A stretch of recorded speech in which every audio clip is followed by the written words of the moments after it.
출애굽기 25장 10절부터 40절 말씀. 그들은 조각목으로 궤를 짜되 길이는 2규빗 반, 너비는 1규빗 반, 높이는 1규빗 반이 되게 하고 너는 순금으로 그것을 싸되 그 안팎을 싸고 위쪽 가장자리로 돌아가며 금테를 두르고 금고리 넷을 부어 만들어 그 네 발에 달되 이쪽에 2고리 저쪽에 2고리를 달며 조각목으로 채를 만들어 금으로 싸고 그 채를 궤 양쪽 고리에 꿰어서 궤를 매게 하며 채를 궤의 고리에 꿰인 대로 두고 빼내지 말지며 내가 내게 줄 증거판을 궤 속에 둘지며 순금으로 속죄소를 만들되 길이는 2규빗 반, 너비는 1규빗 반이 되게 하고 금으로 그룹 둘을 속죄소 두 끝에 쳐서 만들되 한 그룹은 이 끝에 또 한 그룹은 저 끝에 곧 속죄소 두 끝에 속죄소와 한 덩이로 연결할지며 그룹들은 그 날개를 높이 펴서 그 날개로 속죄소를 덮으며 그 얼굴을 서로 대하여 속죄소를 향하게 하고 속죄소를 궤 위에 얹고 내가 네게 줄 증거판을 궤 속에 넣으라.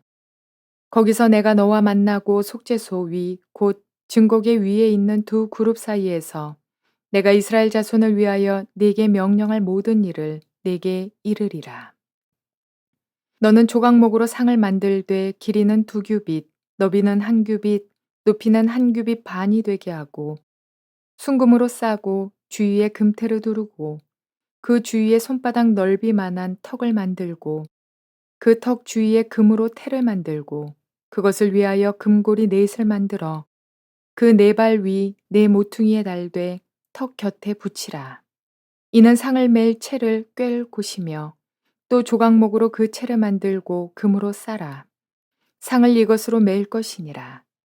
너는 대접과 숟가락과 병과 붓는 잔을 만들되 순금으로 만들며 상 위에 진설병을 두어 항상 내 앞에 있게 할지니라.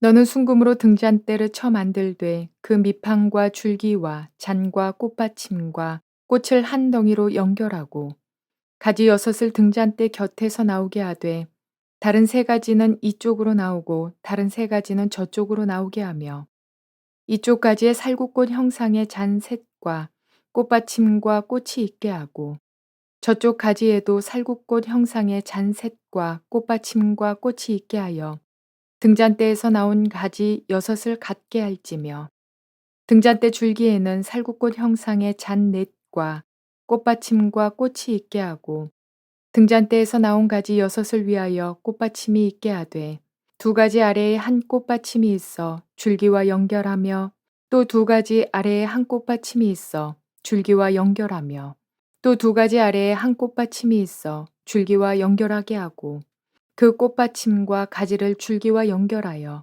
전부를 순금으로 쳐 만들고 등잔 7을 만들어 그 위에 두어 앞을 비추게 하며 그 불집게와 불똥 그릇도 순금으로 만들지니 등잔대와 이 모든 기구를 순금 1달란트로 만들되 너는 삼가 이 산에서 내게 보인 양식대로 할지니라. 좋은 날입니다.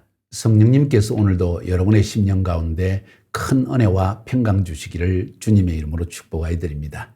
오늘은 출애굽기 25장 10절부터 40절까지의 말씀을 통해서 왜 그리고 어떻게 예배하고 기도할까요? 라는 제목으로 말씀을 전해드리려고 합니다. 어제 우리가 말씀드린 것처럼 성소는 중요한 장소라고 했습니다. 죄인된 인간이 하나님을 만날 수 있는 한 장소를 하나님이 선택해 주셨기 때문입니다.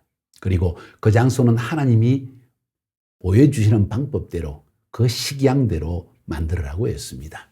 그래서 오늘 이 본문 10절부터 40절까지에서는 그 성소에 있는 중요한 세 장소에 대해서 이렇게 만들으라고 말씀하고 있습니다. 자세한 것을 다 여러분에게 설명해 드리지는 않겠습니다. 그 3가지는 첫 번째는 법궤이고 두 번째는 떡상이고 혹은 진설병상이라고 할 수 있고 세 번째로는 금촛대 혹은 메노라 혹은 등잔대 이렇게 표현할 수가 있습니다. 이 세 장소는 우리가 왜 예배해야 되는지, 예배의 궁극적 목적은 무엇인지, 그리고 어떻게 기도해야 되는지, 또 하나님이 우리에게 주시는 소망 혹은 약속은 무엇인지 하는 것을 우리가 볼 수 있는 매우 중요한 세 장소입니다. 그래서 이 세 장소를 위해서 세 개의 물건을 만들으라고 하나님은 말씀하십니다. 그 첫 번째가 법궤입니다. 오늘 21절 22절에 보면 속죄소를 궤 위에 얹고 내가 네게 줄 증거판을 궤 속에 넣어라.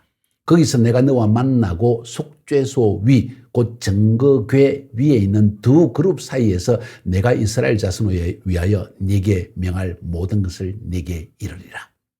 어려워 보입니다. 어제도 설명해 드린 것처럼 성전 뜰이 있고 그 뜰을 거쳐서 성소에 들어가서 마지막으로 도달하는 장소가 지성소인데 그 지성소 안에 있는 유일한 하나의 물건이 법궤라는 물건입니다. 물건이라는 말이 우습지만은 하나의 상자입니다. 그 상자 안에는 세 가지의 물건이 들어있습니다. 아론의 쌍난 지팡이, 만나가 들은 항아리, 그리고 십계명이 적혀있는 두 돌판입니다.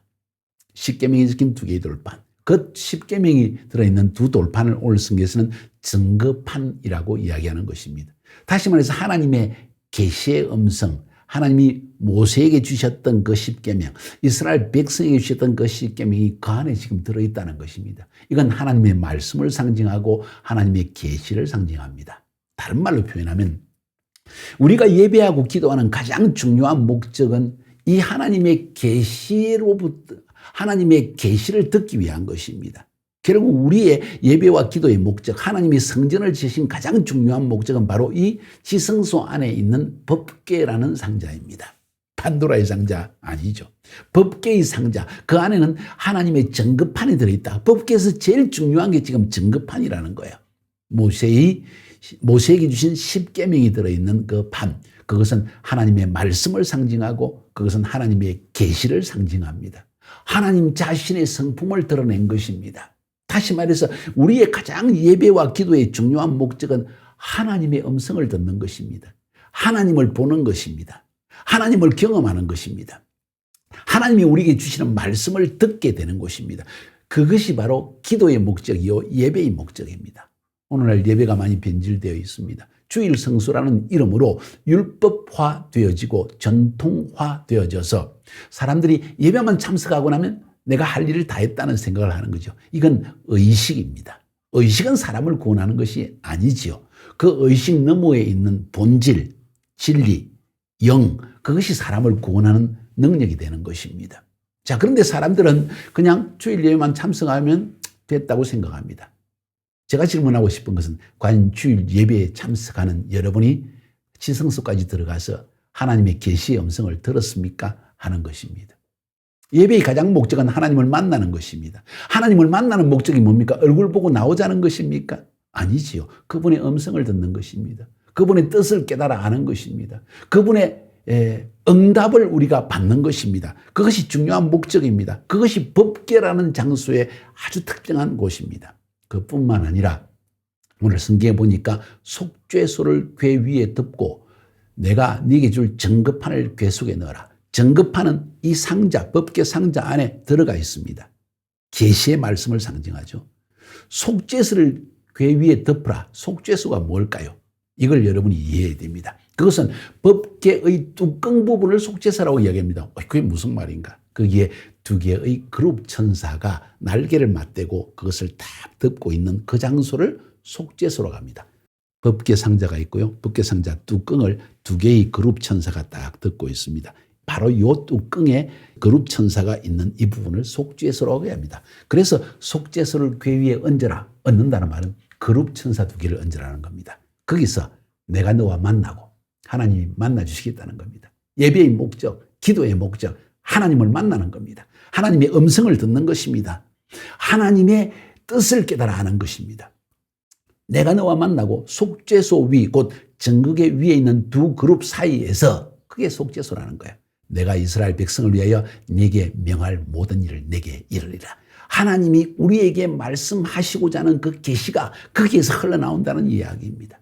다시 말해서 이 법궤, 지성소 안에 있는 법궤 위에 있는 속죄소, 그곳이 바로 하나님의 계시를 듣는 곳이다. 우리의 기도의 목적, 예배의 목적, 성전을 지은 목적은 하나님을 만나고 하나님의 음성을 듣고 하나님의 인도하심을 받고 하나님의 응답을 받는 여기에 있다는 것을 성경은 우리에게 말하고 있는 것입니다. 자, 이 부분에서 말할 것이 사실 굉장히 많습니다. 누가 그 지성소 안에 들어갈 수 있습니까? 옛날에 구약 시대에는 이스라엘 백성들이 그중에서 대제사장만 1년에 딱 한 번만 욤 기푸르 대속죄일이라고 백성들의 죄를 용서받는 한 날을 하나님이 정해주셨는데 그것을 욤 기푸르 덮는 날이다. 죄를 덮는 날이다. 그날에 짐승의 피를 가지고 들어가서 법궤 위에 뿌리면 하나님이 그 대제사장의 피를 보고 백성들의 죄를 사해 주는 거예요. 어떤 피냐? 송아지의 피입니다. 송아지는 민족을 대표하고 지도자를 대표합니다. 민족 전체, 하나님의 백성의 모든 전체의 죄를 사해, 이 피는 무슨 피입니까? 바로 우리를 위해 죽으신 예수 그리스도의 피입니다. 예수 그리스도의 피를 가진 자, 믿는 자, 십자가에서 나를 위해 주님이 피 흘려 죽으셨다는 것을 믿는 믿음을 가지고 들어가는 자에게 하나님이 만나 주시겠다는 이야기죠. 구약시대는 대제사장이 1년에 한 번만 들어가서 백성의 죄를 용서받았는데 이제 예수님이 십자가의 피를 흘려 주실 때 그 피는 짐승의 피와는 다르게 모든 인류의 피를 단번에 영원히 다 사유시는 피였기 때문에 그 피를 믿음으로 나아가는 우리 모두도 역시 하나님을 만날 수 있다는 것이지요. 그래서 이 증거판에서 법궤 안에 있는 증거판에서 흘러나온 계시의 음성이 속죄소 위에서 우리에게 하나님이 만나시면서 그 하나님의 음성과 계시를 들려주신다는 이야기입니다. 이게 기도이고 이것이 예배입니다. 형식적으로 예배에 참석하고 끝나는 이런 전통적이고 혹은 율법적인 예배에서 벗어날 수 있기를 바랍니다. 하나님의 음성을 듣고 하나님의 응답을 누리고 하나님의 인도하심을 맛보는 아주 실제적이고 구체적인 영적 삶을 사는 여러분이 될 수 있기를 바랍니다.